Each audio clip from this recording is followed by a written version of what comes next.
অবশেষে নায়লার phone receive করে আয়নদের বাড়ির সবাই উত্তেজিত হয়ে পড়বে। বিস্তারিত জানতে সম্পূর্ণ ভিডিওটি দেখতে থাকুন। আসসালামু আলাইকুম প্রিয় দর্শক, সবার কি অবস্থা? হাজির হয়ে গেলাম দীপ্ত টিভির নিবেদিত মাসুবিজুনার নাটকের 1143তম পর্বে কী সব ঘটতে চলছে তার অগ্রিম খবর নিয়ে। অলরাইট, এই পর্বে আপনারা দেখতে পারবেন নায়লাকে দেখা যাবে সে থানা থেকে বেরিয়ে আয়নকে একটার পর একটা ফোন করতেই থাকবে, কিন্তু আয়ন কোনো ফোনই রিসিভ করবে না।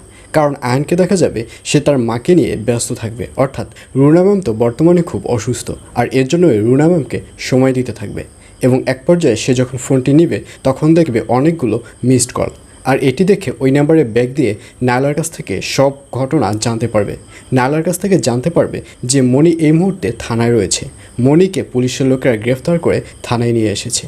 আর এইসব কথা শুনে আয়নকে দেখা যাবে পাশে যে আয়নের মা রয়েছে তাকে বলে দিবে, এবং রুনা কথাগুলো শুনে সে অনেক উত্তেজিত হয়ে পড়বে। এবং এক পর্যায়ে আয়নকে দেখা যাবে সে তার মাকে ধরার ট্রাই করবে, আর ঠিক তখনই ওখানে দিলার বেগম এসে হাজির হবে এবং দিলার বেগম জানতে চাইবে যে আসলে কি হয়েছে। তখন আয়নকে দেখা যাবে সে সব কিছু সবাইকে খুলে বলবে। তখন দিলার বলবে তুমি এখনই থানায় চলে যাও। তখন আয়ন বলবে আমি কিভাবে থানায় যাব, একদিকে হচ্ছে মা আর অন্যদিকে হচ্ছে মণি, আমি দুজনকে কিভাবে সামাল দেব। তখন দিলার বলবে আমি তোমার মাকে সামাল দিচ্ছি, তুমি তাড়াতাড়ি থানায় যাও। আর এই কথা শুনে আয়নকেও দেখা যাবে সে দৌড়ে থানার দিকে চলে যাবে, এবং এক পর্যায়ে থানায় গিয়ে সে মণিকে দেখতে পারবে যে মণিকে আটক করে রাখা হয়েছে, এবং মণিকে দেখা যাবে সে অনেক কান্নাকাটি করবে। সে আয়নকে সব কিছু খুলে বলবে।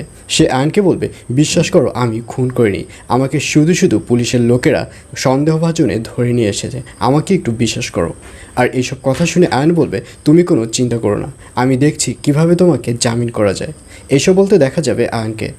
আর অন্যদিকে সাগর এবং তুতুলকে দেখা যাবে তারা এবার বাড়ি থেকে বেরোনোর জন্য নতুন একটি প্ল্যান তৈরি করবে। সাগর বলবে আমি একটি প্ল্যান তৈরি করেছি, আমরা এভাবেই চলবো যাতে করে সামি সাহেব কিছুতেই বুঝতে না পারে যে আমরা অনেক টেনশনের মধ্যে রয়েছি। আমরা এভাবেই চলাফেরা করব যাতে করে সে বুঝতে না পারে যে আমরা দুর্বল নই, আমাদের মধ্যে কোনো বিভেদ নেই, আমরা এখানে খুব ভালোভাবেই আছি। আমরা যদি এভাবেই থাকতে পারি তাহলে সামির সাহেবকে দেখা যাবে সে ইচ্ছে করেই আমাদেরকে ছেড়ে দিবে, কারণ সামির তো মনে মনে ভাববে যে এদের আটকে রেখে তো কোনো লাভই হচ্ছে না। আর এইসব কথা শুনে তুতুলকেও হ্যাঁ সম্মতি দিতে দেখা যাবে, এবং এক পর্যায়ে তাদেরকে দেখা যাবে তারা কথা অনুযায়ী কাজ শুরু করে দিবে। আর এছাড়াও থাকবে আরও আশ্চর্য সকল ঘটনা। সুতরাং সবাইকে মাসুবিজুনার নাটকের আগামী পর্ব দেখার আমন্ত্রণ রইল।